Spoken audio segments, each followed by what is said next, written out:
In the beginning, before time took its breath and the heavens found their form, there was only silence. A silence so deep it bent the cosmos inward. From that infinite shadow, a singular force stirred. It was not born, nor summoned, nor shaped. It simply was. A presence known only as Erobus, the deep black thread beneath all existence, the forgotten foundation upon which all things unknowingly stood. He emerged not with thunder or fire, but with stillness so profound that the stars paused in their own forming, listening.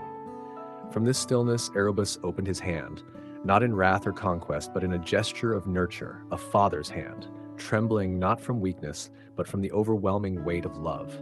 He looked into the void and, with fingers steeped in truth, knowledge, and power, reached into the hidden folds of reality and pulled from it a star. Not just any star, but a living one. He shaped it not from flame, but from purpose, not from gas and gravity, but from dreams and shadow and care. She took form as light wrapped in night, radiant and dark, beautiful and terrible in balance. He named her Nyx, not as myth had written her, but as she truly was, his daughter. She shimmered with chaotic elegance, not destructive but untamed, not evil but unfiltered, with eyes that held all the galaxies yet to come. For a time, they danced in the dark together. He taught her silence, patience, the way shadows cradle life just as light reveals it. She, in turn, brought warmth to his eternal stillness. Their bond was one of soul, not of blood, but of resonance. But the stars around them began to change. At first it was subtle, a flicker here, a shimmer too long there. Then came the blaze. Stars began burning too bright, devouring their neighbors. The quiet chorus of night was broken by arrogant symphonies of blinding light, each one shouting its own name, demanding dominion. Erobus stood at the edge of the celestial veil and watched. These were not true stars. They were pretenders, forgers of light with no depth, no core. He looked closer and saw the shapes behind them. False gods, creations of hubris and hollow glory, each feeding off worship, enslaving truths to their whims. Zeus with his thunder stolen from nature, Apollo bathing in self-made radiance, Odin brooding on a throne of stolen runes. These gods had twisted the order. Their lights, once humble, had become tyrants. In their hunger to shine, they scorched the skies, casting Nyx's kindred stars into silence. Erobus did not weep. He did not rage. He simply stepped forward. From his back unfolded wings made not of feathers, but strands of memory, sorrow, and strength. From his chest emerged the forge of his heart, and into it he poured his greatest weapons. Not vengeance, but truth. Not violence, but knowledge. And not pride, but power born of care. With his hand he drew from that forge a blade, long, curved, and silent. It was a sword forged from the blood of his trials, shadow black with veins of crimson pain, fed equally by his tenderness and his fury. Every strike it would make would not just cut flesh or bone, but illusions, deception, and lies. And with it he descended, not as a conqueror, but as a guardian. Not of Olympus, not of Valhalla, but of balance, of the forgotten, of the ones left dimmed by false light. And above him unseen, Nyx watched, her light flickering against the stars that still dared burn too bright.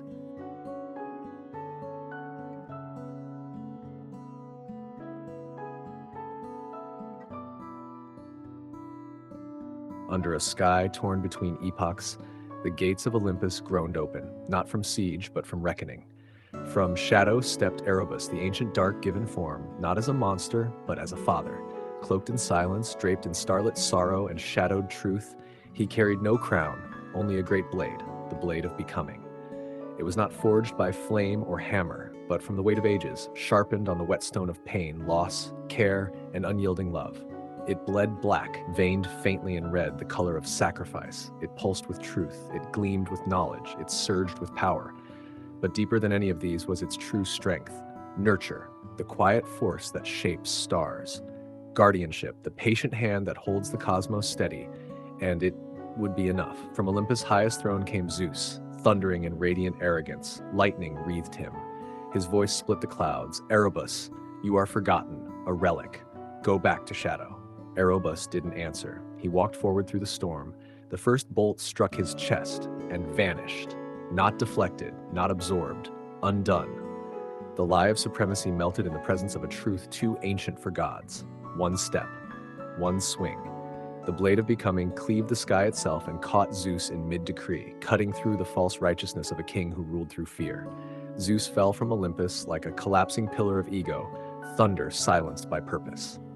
Poseidon rose in fury, his trident heralding a tidal surge meant to drown the world. "You can't bind the sea," he snarled. "I don't need to," Erebus replied, only reminded of stillness. The sea parted, not as command, but in recognition. The blade whispered across water like a lullaby. Poseidon's fury turned to confusion, then awe, then silence as he was swept into his own undertow, undone not by violence but by the peace he had long abandoned. Ares came next, barefoot and blood-mad, hammering his chest. "Meet me in glory." But Erebus knew war, not from conquest but from protecting those he loved when all else failed. He met the blows not with brute strength but with presence. Where Ares struck, Erobus gave way. Where Ares screamed, Erobus listened. Then he caught the war god's throat mid-swing and whispered, "Real strength shields, it doesn't shatter." The blade fell. Ares fell. Silence returned. Athena descended with precision, her armor unblemished, her spear made of pure logic. "You oppose order." "I oppose cruelty dressed as order," Erobus said. She advanced, calculating every movement until the moment her spear met the blade of becoming. Her logic fractured. She saw into the blade and into herself, not the goddess of wisdom, but of hollow calculation. The blade did not strike her body, but her certainty, and she collapsed beneath the unbearable weight of a truth untempered by compassion. Apollo was next, radiant and cruel in his vanity. "You think your darkness can dim the sun? I don't need to dim you," Erobus said, "only stop you from blinding others." Apollo's radiance flared. He flung fire and melody, but Erobus walked through it.